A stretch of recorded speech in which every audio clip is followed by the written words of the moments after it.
Hello and welcome to Red Coin, the Nintendo podcast. As you're probably aware, we've had some pretty sad news with Iwata passing away from bile duct cancer. We thought it'd be a good idea for us to get together and just kind of talk about some of our favourite moments with him and just a bit about the man himself. So we're joined as usual with Adam, Aaron, Chris, and welcome back to the show. Hasn't been on for a while, Ben. So yeah, I guess we'll just start straight away with it. So a bit of information on the top. I did a little bit of research into it, not too much. But yeah, so he basically passed away from bile duct cancer, which is basically the liver has sort of trees, if you want, sort of like your lung system, and that's what lets all the good stuff through your body. And if that gets a blockage, or usually from cancer, the bacteria starts building up, and then the liver actually processes the bacteria into your blood, and then the blood is basically eaten by the bacteria. So that's what happened to him. He had apparently had some surgeries to try and fix it, but apparently didn't work. We kind of started seeing signs of this at E3 when they kind of said he wasn't going to be there, and a lot of people like on YouTube said they noticed him losing weight, and there were the road signs there, but no one really saw it coming. As obvious as it was. Especially at 55, like so that's young. It's quite young. So yeah, it's a real shock, just out of nowhere. Like, I mean, obviously this type of thing is always really random, but you never really expect it, do you? Like it does trace its way back to like last year's E3 2014 when they didn't make an appearance and that sort of thing. So we heard that he was getting better, but apparently not. So well, I guess start around in the circle. Hope everyone's had some time to kind of think about their favourite moments with him. Obviously, he's been a very vocal member of Nintendo, sort of gaining cult status among gamers and just general internet community. I mean, he's the guy who brought us directly and the hand gesture. So, please understand lots of all those lines that won't really be the same without him. He's only the fourth president as well for a company that's been around as long as 150 Nintendo. years. He's had a long-serving history with the company. Yeah. And for us, he's been the president ever since I think I've been involved with 2002. Nintendo. Yeah. And he's much all I've ever known. Well, Ben, being the new one, we'll start with you. What's some of the times you remember? I'm sure we'll be kind of repeating the same thing here, but Ben? By a landslide, my favourite memory of Iwata would be the E3 before last with the Smash Bros. Oh, yeah. That's amazing. Him and Reggie fighting it off as their Mii's was absolutely hilarious. Pretty iconic moment there, wasn't it? Oh, yeah. You just don't expect that coming from the president of a multinational company. That's just so rare.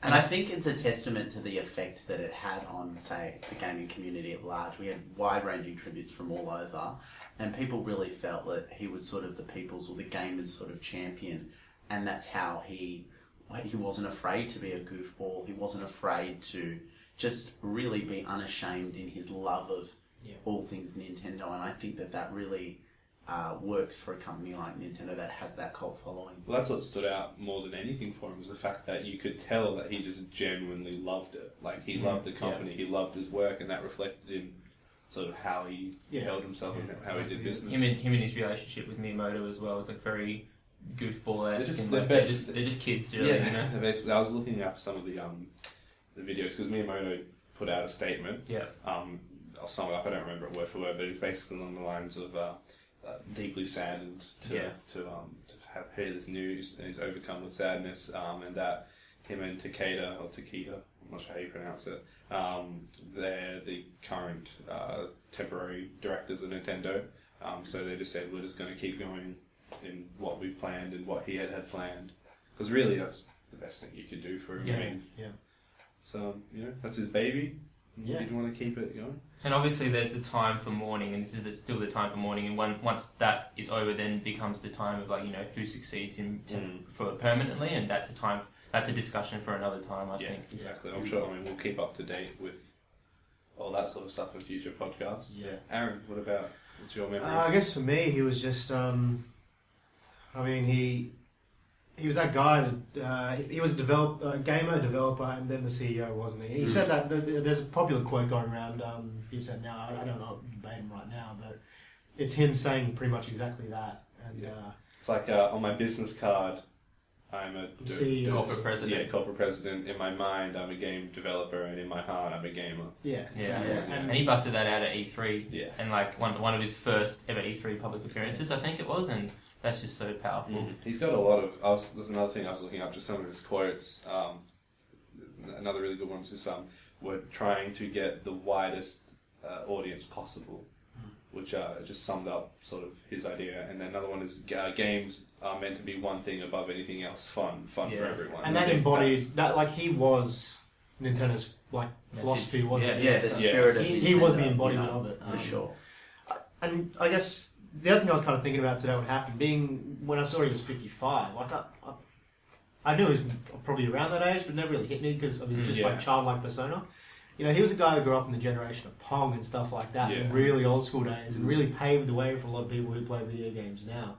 And of course, like he directly had influence on things like Balloon Fight and Kirby. And, He programmed Balloon Fight. Pokemon as So well, he had- is one of the main components of that. Yeah, so after he graduated from university, he joined HAL Laboratory in a full-time sort of role. And As a developer. he came the company's coordinator actually of software production. Okay. And that was in the 1980s.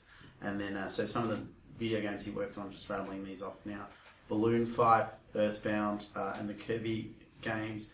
With the company on the verge of bankruptcy, he was promoted to the president of HAL Laboratory in 1993 and helped turn the company around. And he was also assisted in the development of Pokemon Gold and Silver. So, Because he crammed Johto into crammed Kanto into the back of Johto. Yeah. that was his idea. that Game, was his Game idea, Freak said it yeah. couldn't be done. Wow. And he took over and said like, "No, I'm doing it," and he just did it. So Wow. yeah, He's it's like, crazy. you guys want a bonus level? Here's a whole region. Yeah. Great. Well, That's I really mean, nice like that's anecdote. that's really a lasting memory, I reckon, for a lot of us, right? Well, yeah, it's Playing- my favourite Pokemon game for Yeah. that reason. And that moment of us, playing Johto and then finishing the game and then realizing that you could go to an entirely different region, and then 8 more badges, sort of blew my mind. Yeah, definitely. At age 11. I don't know about you guys, but I also like the idea that he did come from the ground up as a developer and then make his way. Like he wasn't just Not a a rich boy that corporate just figurehead at got the front of the handed company. Yeah, You know, right. he got in like he enjoyed games. He worked as a developer because he enjoyed games, and then because of that, he used that passion to drive a whole company forward and do what people wanted and give them what they wanted. Very humble roots. Yeah. It's very important. Another fact that I sort of found out, he's the first Nintendo president who was unrelated to the Yamauchi family through blood or marriage.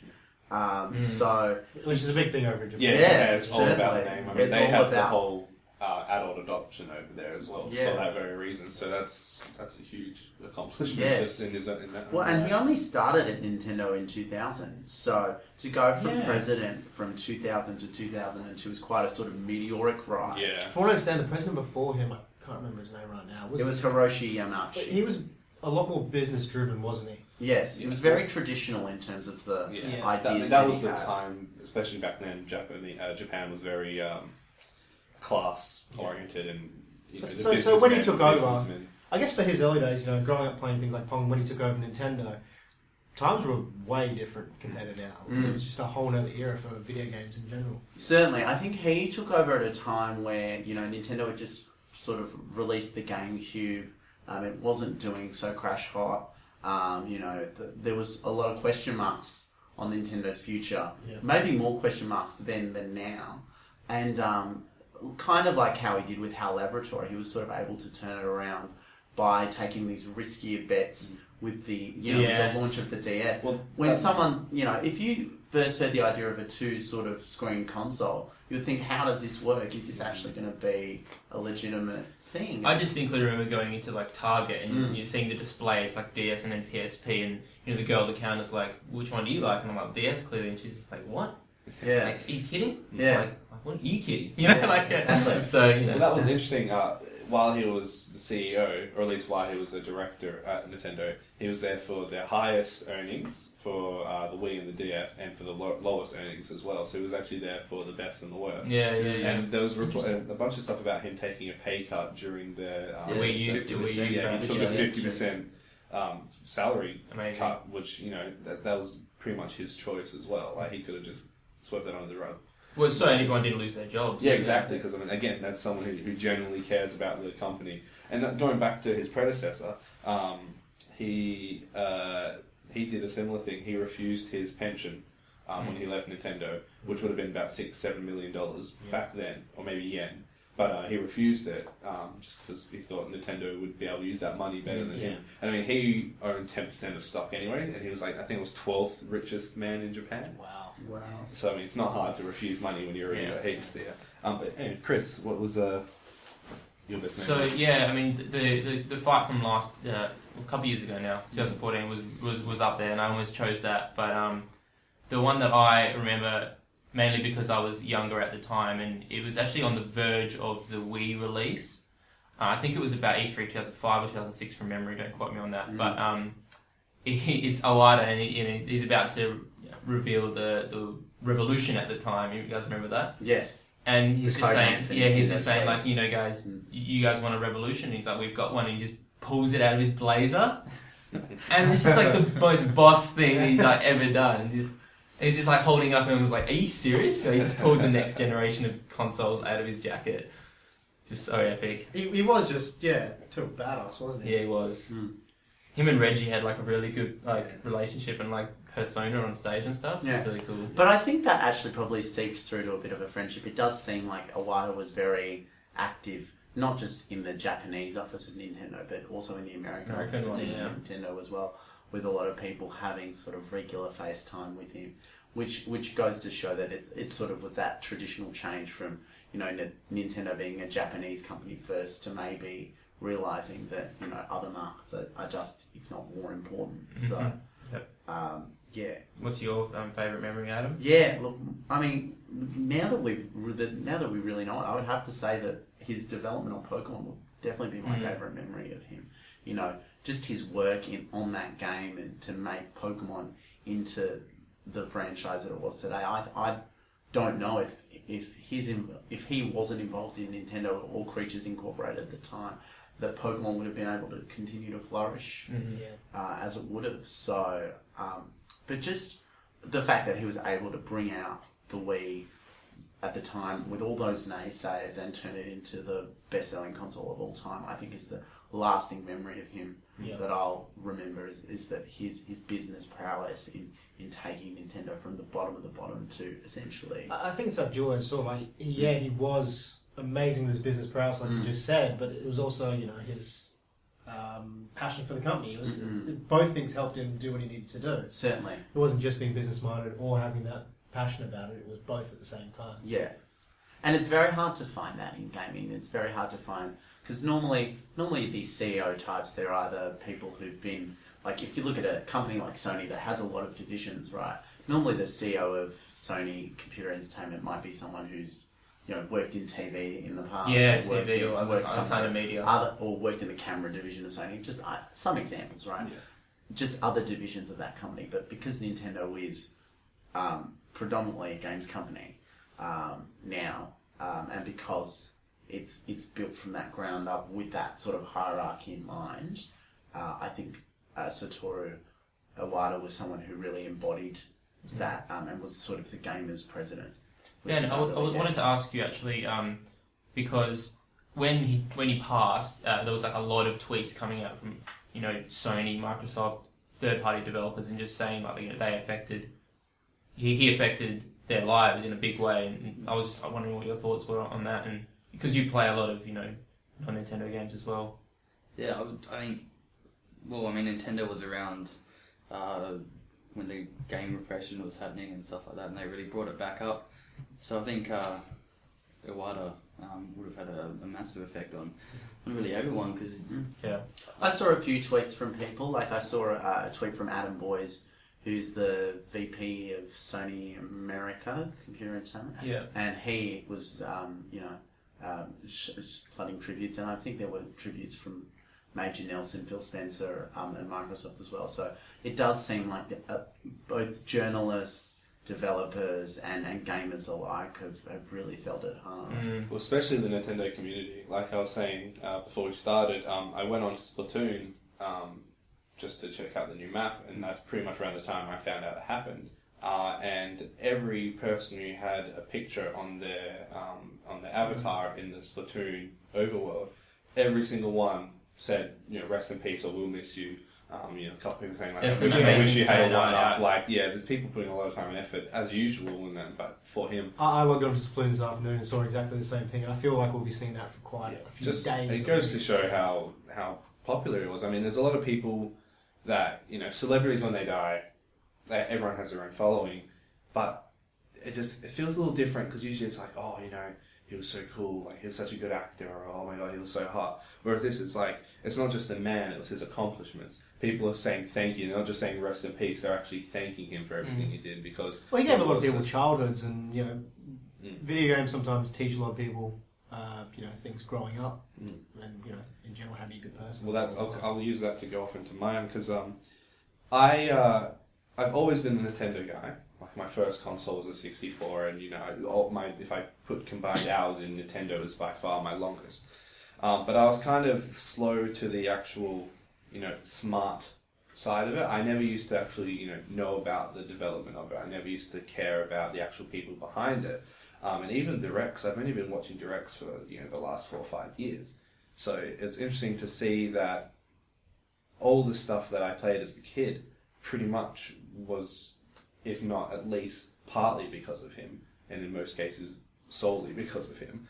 So it was really interesting to see just how much a profound effect he's had on my life without me even realizing it. So I would say, in terms of the subject, my favorite moment with him is the directs. Not just the fight, but everything he does with them. He's he makes you feel like he's talking to you. And they're just no other, not even just businessmen in general don't really do that. No one talks to you as an equal. Yeah, to have that dialogue, like he has those Iwata Ask segments. Oh, I'm gonna miss those. Yeah, man. well, it's made me want to go back and rewatch some of those, because it's really interesting to hear his sort of insight and his interviews with developers.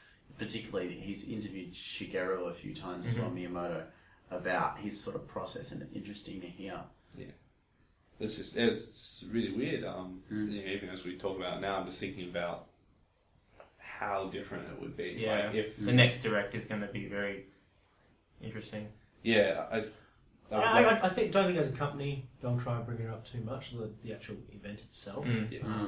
But it'll be there in the background if you reach where the lines kind of thing. Yeah, I think so too. I would like to see maybe a little shout out in Mario Maker, or like something like that. So I think there'll be a lot of levels. I think there'll be plenty of shout. Like as you said, Chris, there's a QR code out now for his amiibo. Yeah, he's me. Yeah, it's me. Yeah, it's me. So you can scan that in. If you search it online, you'll be able to find it. You just scan it into your 3DS or Wii U, and you can have him sort of living on in your consoles, which is kind of cool. I think I already had him in my Mii Plaza because I was already such a huge fan. Him and Miyamoto, but yeah. I think I did see something online about people trying to start something up to get a amiibo made of him. That would be great. Yeah. I would get that. Yeah.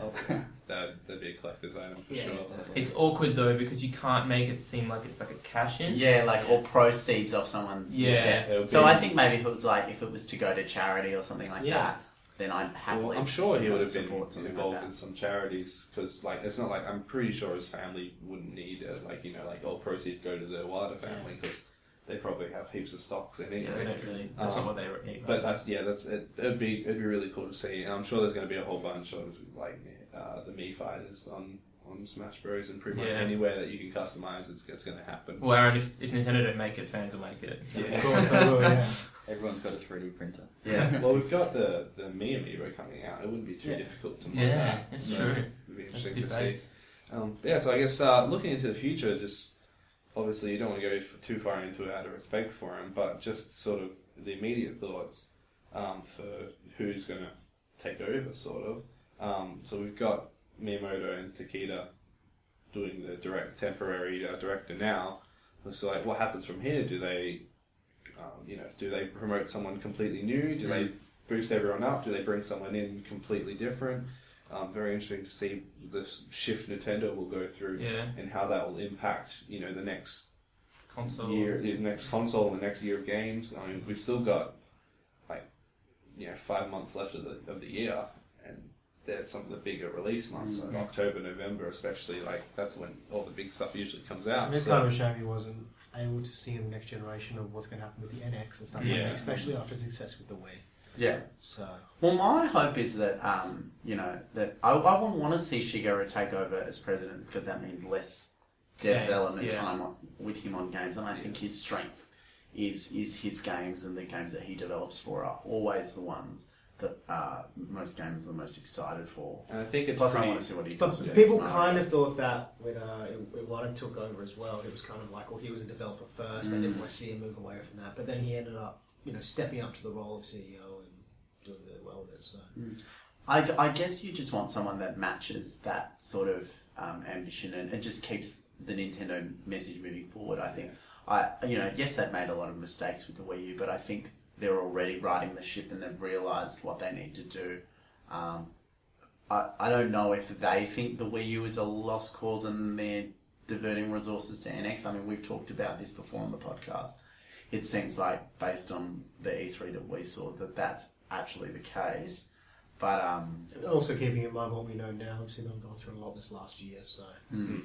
Yeah, look, I was wondering that before E3, there was questions. Is Iwata going to be like getting is he going to continue? Is he stepping down? And then, and we heard answers from Reggie like we're not going to be answering that, or the time will come for that sort of thing. Mr. Iwata's doing great, and I do kind of wonder if they kind of had an inkling that this was going on, that he wasn't getting better, and that they kind of denied answering that question because they kind of knew something. Yeah, it's just really interesting to look back now and see that. I'm sure that sort of stuff will emerge as the rest of it goes through. Or it might never. It's all, you can only speculate on it, really. I'm sure they wouldn't really want to talk about too many personal details. I think the important thing is to remember what he's done and not why it ended and stuff like that. And he's, especially everything he's done for us, like this podcast wouldn't exist without him.